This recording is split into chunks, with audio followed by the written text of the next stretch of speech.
This video is part of a series for Everyday Feminism, a website dedicated to helping you stand up to and break down everyday oppression. Wow, everyday feminism? This won't be biased in any way, I can tell. Now before I get into this, I know the pay gap has been done to death and I was watching Zerus's response to this video and I believe he did an excellent job on it.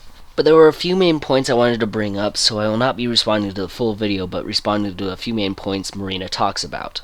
Now I'm sure we all know the statistics and studies feminists like to read and dismiss. This video, however, will mostly be a logic-based video. Take it away, Marina. Our current workforce is highly segregated by gender. This began in the late 1800s and 1900s when women entered the professional workforce and certain professions such as teaching, nursing, librarianship, clerical, and sales all became dominated by women. According to research done by Bergman, O'Neill, Blau, and various other researchers, feminized jobs, or jobs that are female-dominated, pay relatively lower wages than male-dominated jobs. This is true, but you're going to assume because they are female-dominated that is the reason the job is valued less. Sorry, that's not the case. There is time investment getting into learning that field saturation, aka supply and demand. Is the job physically demanding and or dangerous? All can play a factor into why the job wage is worth more. Just because you have a doctorate in gender studies does not mean you get to be paid the same as a surgeon. In addition, when looking at men in those same fields getting paid more, are you also looking at how many women are doing overtime versus men doing overtime? Don't forget, overtime yields a time-and-a-half increase to base wages, and some jobs even offer double time, increasing the gap even more for the women that choose not to do overtime. This is why it's hard to calculate this as a variable, because a nurse working at Hospital X may yield a time-and-a-half overtime pay, while working at Hospital Y may yield a double time overpay, while both are nurses. There's a reason why the CONSED study said it was near impossible to account for every variable in the wage gap. The wage gap is often dismissed as being a result of women's preferences and career choices. However, these preferences are often based on social and cultural factors that affect the lines of work that women go into and the way that work is valued. Please provide me a citation to the media source, be it textbook in education, a movie or shows we like to watch, or even commercials telling women they can't go into STEM or any profession they want.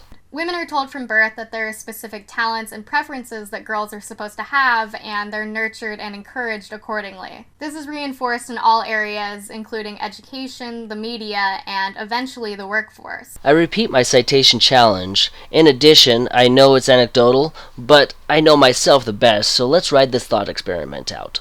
My father got me my own set of golf clubs when I was probably 6 or 7. I still remember the smell of grinding metal, shortening each club to fit the size of a 3-foot-tall child so I can go out golfing with Daddy. I am a boy after all, and I'm supposed to like sports.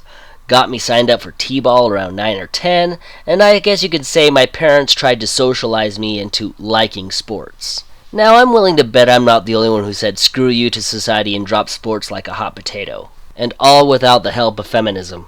I then jumped onto musical arts and even makeup. So writing this thought experiment out, let's say society is saying women have to like girly things. Please show me where society is preventing women from doing what they want to do regardless of socialization. Because academically, they are actually trying very hard to get women into STEM. It's like pulling teeth. Women get scholarships, they get grants, bonuses, they even get preferential treatment when it comes to getting hired on simply for being women. And they still cannot get women on aggregate to go into STEM. Women are preferred 2-to-1 over these fields just to fix an arbitrary number of equality when there may be no problem to begin with. It's almost like when given the choice, women don't want to go into these professions. And feminists are working hard to make excuses why the fields are still not equal, like women being so weak-willed that a shirt is enough to keep a woman out of the field that they want to go into. If equality is so important, where are the male quotas for the female-dominated professions?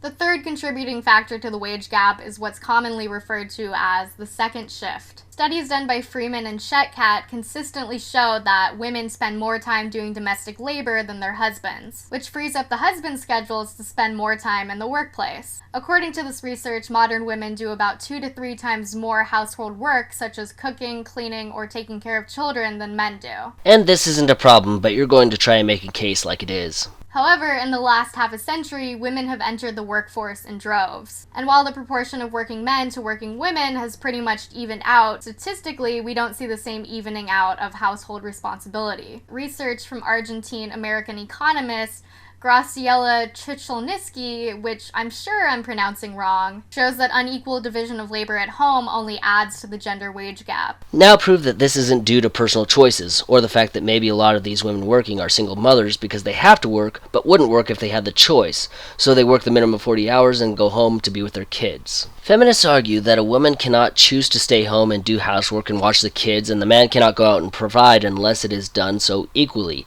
and if it isn't, there must be a social brainwashing going on or an injustice. It can only be the man choosing to go out and work and do overtime and provide, and the man in turn forces the woman to stay home and do housework. This is what we call a false dichotomy, one feminists use often.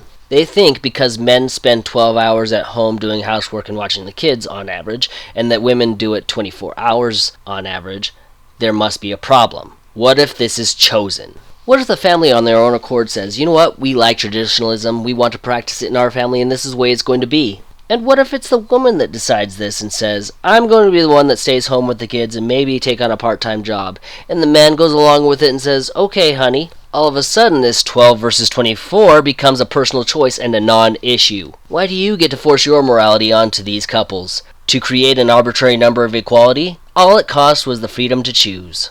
And while married women can obviously be excellent and devoted workers, doesn't it seem like dividing up household labor equally between partners might be a good way to go? Not your relationship, none your business. According to research done by Ginther, Waldvogel, and Winder, who apparently all came out of children's storybooks, married women who also have children experience more income inequality than single women with no kids. So basically, the moral of these statistics is, ladies, don't get married and have kids if you don't want your income to be affected. Cutting through the sarcasm, she's actually really correct here. Life is full of choices. A man's income will suffer just as much as a woman should he take the same amount of time off. The reason is actually irrelevant, but you aren't working, you aren't gaining any on-the-job training, you are now worth less. Not worthless, but worth less to a company than to somebody who has been working straight through, non-stop, no time off, and no extended breaks. It just happens that women get pregnant, but they aren't getting paid less because they get pregnant. They get paid less because of the time off they took. Again, the reason is really irrelevant. A man says, I took a year and a half off to travel. The employer is just going to say, well, that's understandable. Let me just pay you the same as this person over here, even though the years of actual work experience is different.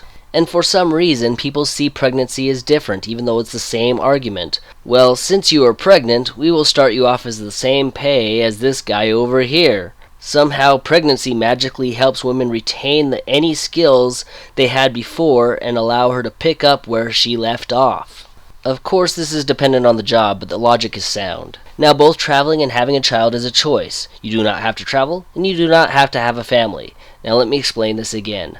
Life is full of choices, but you cannot choose the consequences of those choices. The wage gap is most apparent in occupations with the highest pay and demand, where 24/7 availability is required. This is part of the reason why women with children are often excluded from the highest paying jobs, whereas men with children don't really have that problem. Nope, but here again you are trying to present a problem where there is none. If a woman chooses to become a mother and wants to stay home, and since this is based on an individual choice, any aggregate number you pull can only reflect choices people make on aggregate, not sexism. Studies from Anchor and Hines show that while women were more likely to take off time from work than men, the differences were statistically insignificant. Not true. The differences add up, as the more time you take off, the less money that individual makes. Again, if you're doing overtime, that gives you a time and a half to 2 times your base wage. This is very significant.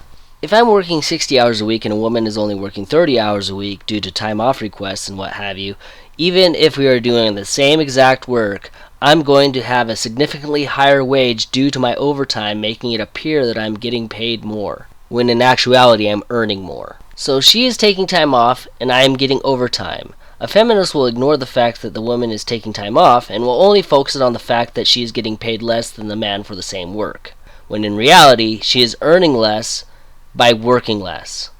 This is why taking time off is significant. Another reason that women have been discriminated against in the workplace is because of the higher costs associated with paid maternity leave. While I want to point out that many pregnant women and mothers experience discrimination and income inequality in the workforce, this association of women with motherhood relies on the assumption that all women choose to or have the ability to have children. Asking if the interviewee has plans on getting pregnant is illegal. Even if it wasn't, asking the question can open up a world of hurt for that company. For example, if she says yes and she doesn't get the job, that can open the company up to a pregnancy discrimination suit. So the assumption will remain, because the majority of women have the ability to get pregnant.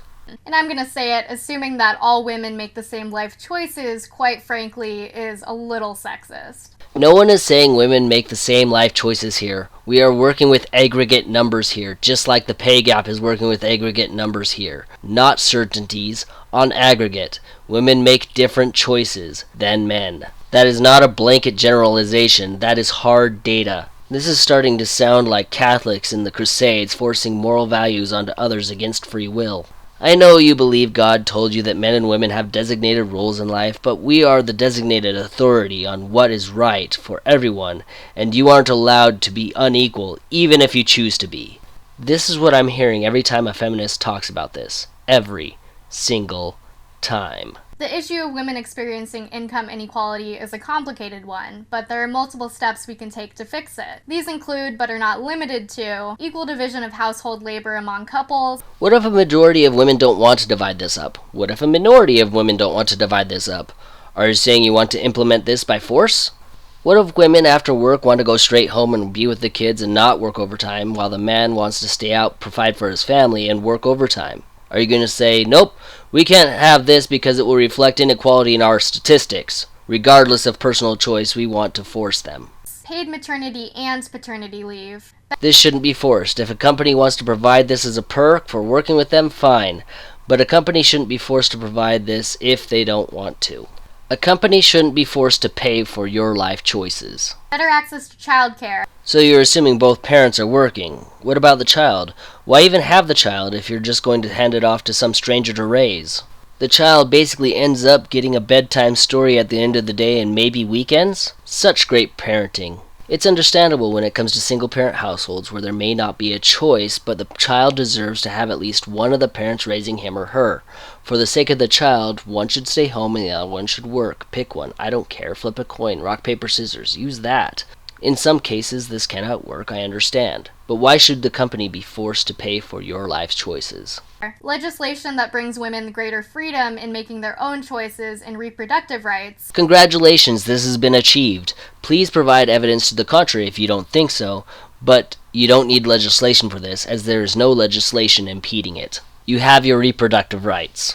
Anti-discrimination laws for women with disabilities, queer and trans women, and other sexual and gender minorities.